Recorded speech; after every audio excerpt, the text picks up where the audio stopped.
under normal circumstances, Genesis chapter 11 should have come before Genesis chapter 10.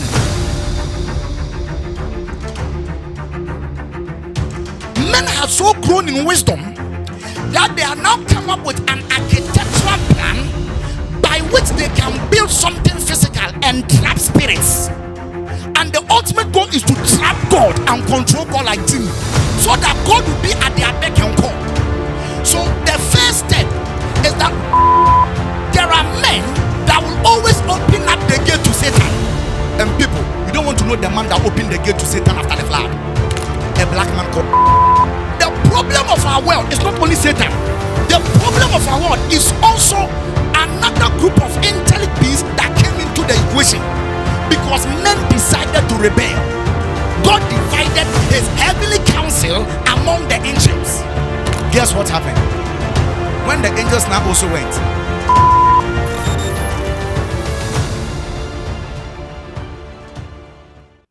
in Genesis chapter 10 and chapter 11, we are told that Noah has now come out of the ark. Now, Shem, Ham, and Japheth, they are now going to become the fathers of the various nations. Unto them were sons born after the flood. And this is how the nations were divided. Hello? Now, guess something. If you are following the story and you are reading Genesis chapter 10, there is a question you must ask yourself. What is that question? Let's continue reading. Let's go.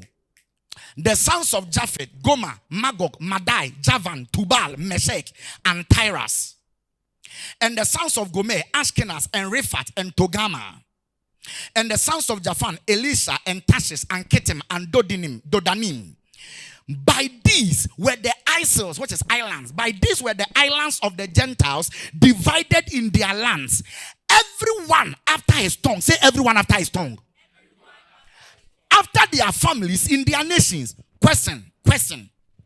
Why is the Bible telling us that of the sons of Japheth and the sons of Noah, the children that are being born unto them, God divides a land to them by their tongue? If you were a careful Bible reader, the question you must ask is, by their tongue, saying, because coming from Adam, the tongue Adam was speaking is the tongue Cain was speaking, is the tongue Seth was speaking, is the tongue every human being was. Until Genesis chapter 6, they were all speaking one. After the flood, they are all speaking one. One down, we get to Genesis chapter 10, and the Bible is telling us that God is dividing nations by their tongue. What has happened? This how come the Bible now has to explain in Genesis chapter 11. So under normal circumstances, Genesis chapter 11 should have come before Genesis chapter 10. Else it doesn't make sense that Japheth, they had their tongue. Ham had their tongue. Shem, Ham, and then Sam also had their tongue. It doesn't make sense because they all come from Noah, so they must all speak one language. I hope you are getting me. So where are all these nations getting their tongues from? How are they getting all the different lands? We are introduced to Genesis chapter 11. Let's go to Genesis chapter 11.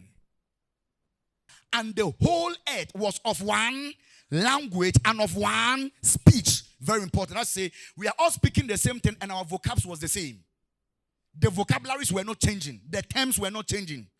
We were using the same terms in the same language. And it came to pass, as they journeyed from the east, that they found a plain in the land of Shinar, and they dwelt there. They said one to another, go to, let us make brick and burn them thoroughly. For they had brick for stone, and slime had they for mortar. Another problem is going to emerge. And they said, go to, let us build us a city and a tower. Say a city and a tower. Louder. Say a city and a tower. Let us build a city and a tower whose top may reach unto heaven. Say whose top may reach to heaven. And let us make a name. Lest we be scattered abroad upon the face of the whole earth. Continue for me. And the Lord came down to see the city and the tower which the children of men builded. Let's pause here. What is the city? We are already told that Cain built a city, right? So city, we are looking at that social infrastructure, or that social structure of a group of people with well-defined authorities and hierarchical structures. But what is the tower? Cain only built a city. By the time we come to Genesis chapter 11, we are not seeing men only building a city, they are building a tower. What is the tower for? They told us, the Bible told us, a tower which reach The Bible says, the tower whose top may reach into heaven. That phrase is one of the difficult phrases of Bible translators. That phrase, let us build a city and a tower whose top may reach unto heaven. Based on what I've learned and studied, this is the conclusion I'm coming to. What the people were actually saying is this: let us build a city, number one, and build a tower and dedicate the top to the host of heaven. Let us build a city and a tower, and at the top of the tower, let us dedicate it to the host of heaven, or let's dedicate it to heaven. Now, somebody's asking, how did I come by that conclusion? This is my logic. What they were doing, remember, Cain built a city. Did God come down? Louder. Did God come down? It didn't bother God, right? He only told us about it. What makes these people's city different from the one Cain did? That God in heaven decided to say, hey, what are you people doing? No, you won't continue. What they were doing, the tower they were doing, what actually they wanted to do was they wanted to trap God. The ultimate goal was that they were building a city. Please remember why I'm taking you from that. The teleology of the dominion mandate is that the earth will become a civilization of what? God. Where God dwells among. Please don't forget where we are coming with the story. That is what is now driving the thing. So a generation of human beings gather in a plane we call Shene. Then they decide we will build a city. Then, by that time, look at something. Men have so grown in wisdom that they are now come up with an architectural plan by which they can build something physical and trap spirits. And the ultimate goal is to trap God and control God like Jimmy. So that God will be at their beck and call. So the first step is that we are going to trap spirits. The question is, where did they get the idea that we have spirits around? Remember, Shem, Ham, Japheth, they and their wives, right? The story is still there. That angelic beings can leave the realm of the spirit and come here. God has chained them. But then, there are men that will always open up the gate to Satan. And people, you don't want to know the man that opened the gate to Satan after the flood. A black man called Nimrod. This black man, he's very cardinal in history. We'll come back to him again. This black man led a group of human beings to a place called Shene and decided, listen, we are going to find a way and build and trap these spirits into our civilization so that we begin to build a civilization that looks like their reflection, and we do what they are doing. We don't want to submit to God. God looks at it and says, no, this is too much. This is too much rebellion. I thought I have just dealt with something in Genesis chapter 6. This is too much. Okay, this is what I'm going to do this time. I won't kill all of you. I'm going to divide your tongues. I'm going to do what? I'm going to divide your tongues. And because you people now say you don't want me, I'm only telling the story. I'll show you the scriptures later. Because you people say you don't want me, you want to trap and other fallen forces for them to guide your civilization, and you don't want me, no problem. I will divide your tongues. I will share you among the remaining angelic beings for them to rule you. So the problem of our world is not only Satan. The problem of our world is also another group of angelic beings that came into the equation because men decided to rebel. I'm going to show the scripture soon, don't worry. So what happened in Genesis chapter 11 was this. When God divided the nations by tongues, and nations now started coming together because of languages. So for example, Pastor, if let's say both of us realize that we speak Cree, and you two also speak Cree, as we are going to build a city called Crenians, right? Now, as we are going, God now gives us an angelic being to guide us. That angelic being is what later became the gods of the nations. So we, the Cree-speaking people, have our God. Then we, for example, English-speaking people have our God. Then other-speaking people have their God.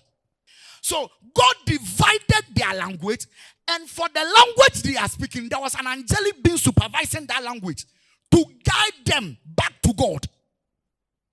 So what do you think has happened in the world? From Adam coming, there was the worship of one God. By the time it comes to Genesis chapter 11, what has happened? Many gods. So what do you think has happened globally? A move from one God to many gods. So another problem the Bible is telling us is that there is now polytheism and false religion. I know somebody is thinking, but Papa, you said these angels God sent among the nations. They were supposed to lead us to God. We have to, this is where we must rightly divide the word of truth. Let's go to the Bible. Sit down. Let me show you something. Deuteronomy chapter 32, 7-9. Remember the days of old. Consider the years of many generations. Why is God saying this? Because God is going to tell them something ancient. Remember the days of old. Consider the years of many generations. Ask your father. This one, your father must know it. Ask him, he will show you. Ask your elders, they will tell you. So this matter we are about to talk about is the matter for elders and fathers. Ask them, they will tell you. What do the fathers know and what do the elders know? He says, when the Most High divided to the nations their inheritance. People, in the Bible, when did God divide the nations? Chapter 11. So that's what we are talking about here. So God divided the nations and gave them their inheritance. Now, what is their inheritance? The land. Are you getting me? When he separated the sons of Adam, Genesis chapter 11, he set the bounds of the people according to the number of the children of Israel. Are you getting me? Then he says, for the lost portion is his people. Jacob is the lot of his inheritance. Now, in King James, you are not getting it. Please go back. Verse 8. When he said the bounds of the people according to the number of the children of Israel. In other, I think NLT, he says he set the bounds according to, oh, wonderful. Look at it. He established the boundaries of the people according to the number where? Louder. The number where? For the last time, the number where? Good. So, according to the story of the Bible, as we are seeing the thing progressing, the first being to fall is Satan. The second group of angelic beings to fall, according to the, if you are looking at the 10 literally, Genesis chapter says the angels that came into the women, they fell. Women made them to fall. Are you hearing me, please? Satan's agenda still didn't complete. Then God decides, okay, this is what I'm also going to do. Because you people are still going the way of idolatry, okay, you don't want me. You want to host the heavens, no problem.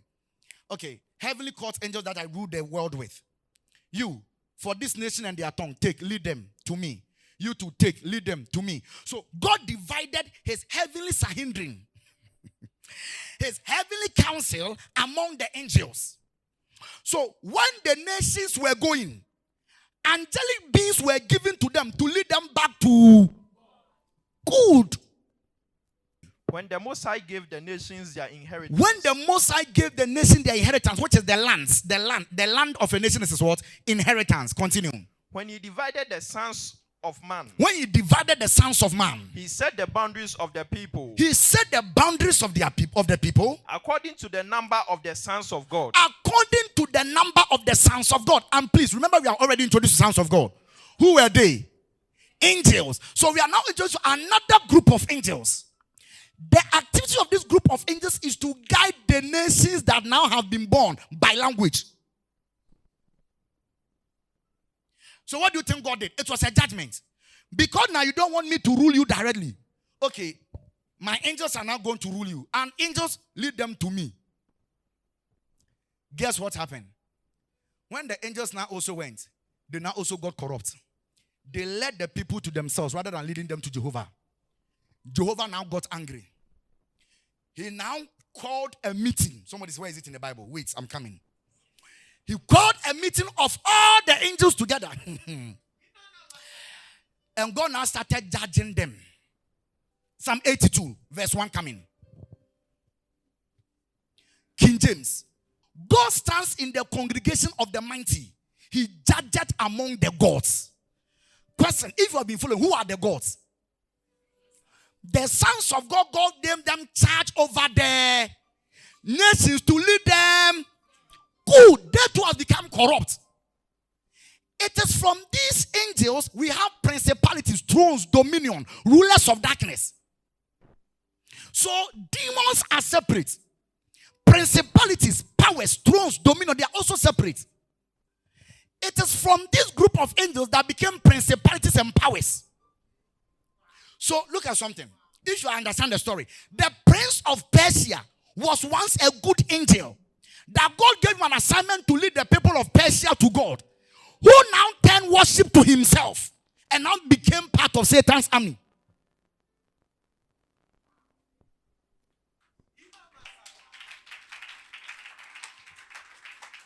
Hello? Please, are you getting it? Can I tell you some more? Have you realized that it doesn't matter any culture you come to?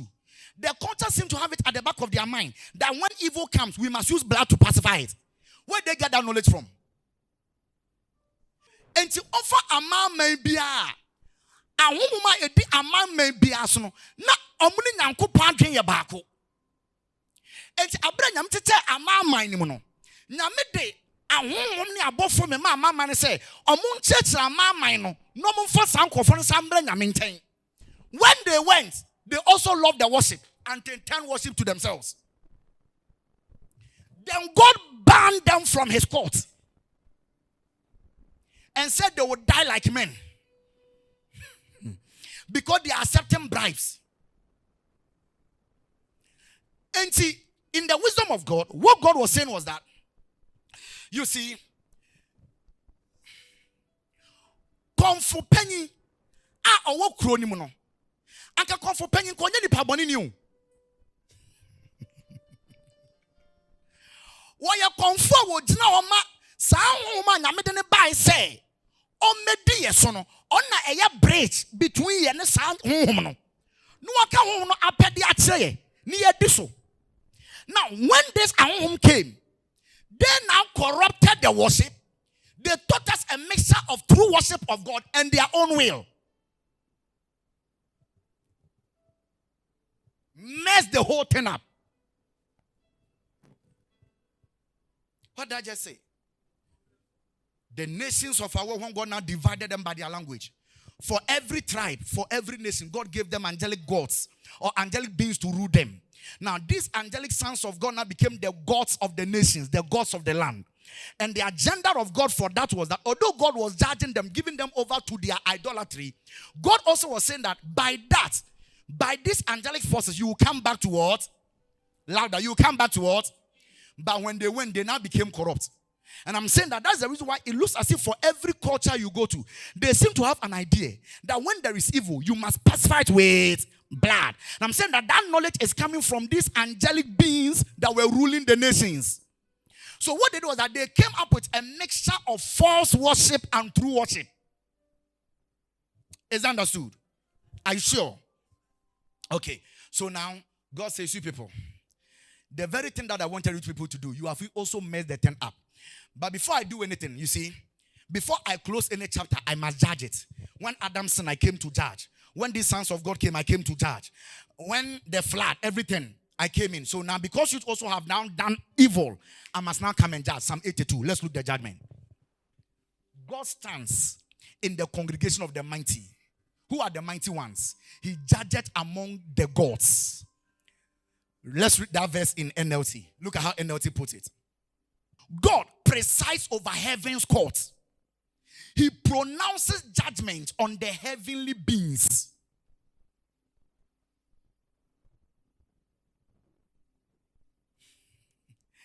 Elohim is now presiding over the elves. And he judges over the Elohims.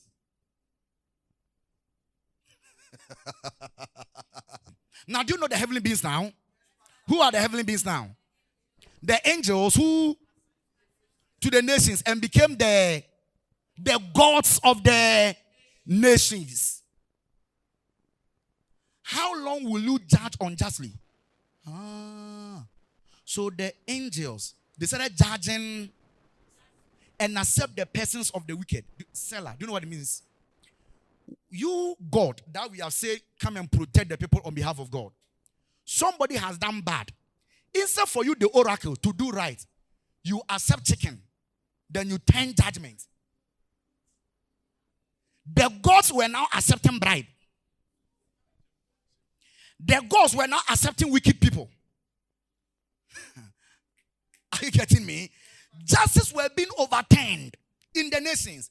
That's why I always tell you something. Listen, don't get an issue with a witch and the witch will curse you. And you say, me, even the spirits know that even if they curse me, nothing will happen. Make sure the person is not a witch. Because if the person is a witch, the witch will curse you daytime and at night fly and go and make one with the gods. The gods became corrupt. Are you getting what I'm saying here? Continue for me. Defend the poor. Oh, so the angelic beings were to defend the poor. Yes. And fatherless. Yes. Do justice to the afflicted and needy. Yes. That's how come some of you in your hometowns, there is a certain story that is said that at every time in the week or in the month, in the village, you will hear a being on a horse running through the township. And if you ever come to steal, that being will arrest you. Yes, that was the assignment of those fallen spirits who rebelled. That was what they were supposed to do. They were supposed to protect us. Let me make it simple. Tano was once in God's court. Antoine was once in God's court. Tegare was once in God's court. Are you getting what I'm trying to say? No, those gods that were overseeing communities and tribes, they were once upon a time in God's court. The same thing with you also. If you go to your history, the gods of the various tribes, that's what we are talking about here. So somebody's asking, so Papa, if you are saying that these gods were once in God's court, why must we not worship them? Because they have become corrupt. So God is leveling out their charges. Defend the poor and fatherless. Do justice to the afflicted and the needy. Continue for me. Deliver the poor and needy. Rid them out of the hand of the wicked. They were not doing it. They know not. God is charging them. Neither would they understand. They walk on in darkness. Oh, so darkness has overtaken these sons of God. Yes.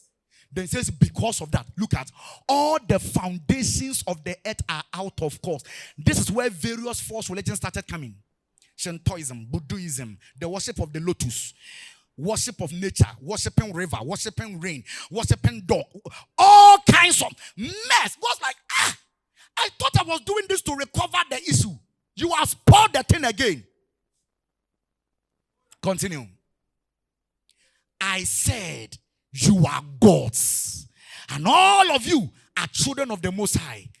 Continue for me. But for the injustice you have done upon the earth, and how you have made all the foundations of the earth to be out of course, you shall die like men and fall like one of the princes. This judgment, when God gave it, guess who God has it in his mind? To judge these gods. Christ and the Christ generation that will come after him. You and I. You and I. It is the reason why when I was teaching you your life purpose, I had to take time and teach you why you and angels share the same destiny. Go and listen to it on Telegram. The reason why angels' destiny depend on you as a Christian is because the angels have been failing. They have been failing God.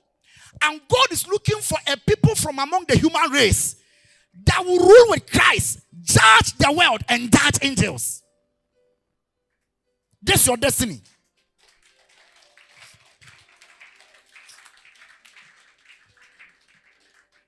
Hello? So whenever a Christian becomes a judge and judges right, God now tells the angel, I hope you are learning. You see the foolish things you are doing. Are you getting what I'm saying here?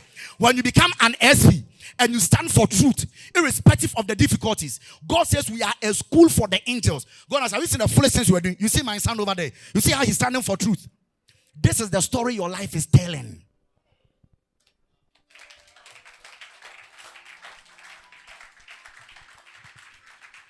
So somebody's asking, Papa, can you end the story well? Yes, I'll end it well. So God judged this heavenly host, scattered the nations to them. Later they misbehaved. He judged them. So now what will God do? Will he leave human beings to ourselves? Now the world has moved from monotheism to polytheism. Idolatry and false religion has become the order of the day. all the foundations of the earth are now out of course. Is God lost with options?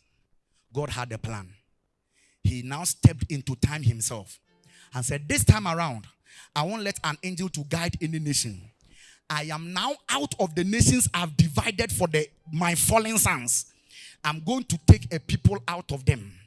And I'm going to be their God, and they shall be my people. And through them, all the families of the earth shall be blessed.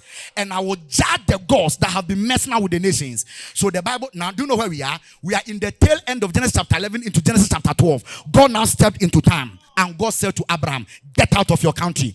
Get out of your kindred. I get what I'm saying here. Get out of that place. Get out of your family. Onto a land I will show you. The nations think that the land belongs to them. No, it belongs to me. I created it. Get out from among them. Then he says, I will bless you. What they are looking for, I'll give it to you. They want a good name. I'll make your name great. Then he says, I'll make you an institution of blessing. And God added, in you, all the nations that are scattered, that the angels have corrupted, in you, all the nations of the earth are going to become blessed. Then before we end the story, God said, I'm going to do it such that no God can take the credit. Why am I choosing you? Because your wife is barren. So that by the time Abraham is giving birth, all the nations know. It's not because Abraham had strength to impregnate his wife, and the wife has strong eggs to get pregnant. That's why I chose him. So that when you see Abraham and the nation of Israel, they are a sign of a nation that exists because of one man who chose to follow God wholeheartedly. Irrespective of difficulties, irrespective of challenges, they exist not because their mother could get pregnant. They exist because they themselves, their existence is a miracle. Can it be your shortcoming is because God wants to pioneer a civilization of life with your life? And you are always trying to run away from your challenges, thinking God doesn't love you. If you were Abraham, and you are seeing the nations have gods, and you could go and bow and they can get you pregnant, why didn't you take your wife there? Why do you decide to follow this God? By faith, not seeing him, only hearing him and he guiding you. And he tells you, although your wife is barren, I will make you a great nation. And in you, all the families of the earth shall be blessed. This is our heritage. This is our history. We come from the lineage of a man that decided to follow God. That his very existence was because of God. So God is going to prove to the nations, and they are fallen gods. Do your best. Watch me do something for this man.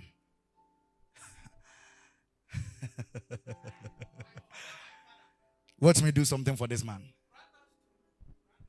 Pastor Ansari, chatting a new paradigm, highly contagious. Thank you for watching this video broadcast of the KC family by our founder and leader, Pastor Ansari Francis. You can share your testimonies with us on 0546 304940 or contact us on any of our social media handles. You can also access more of our messages on our official platforms. Shalom, shalom.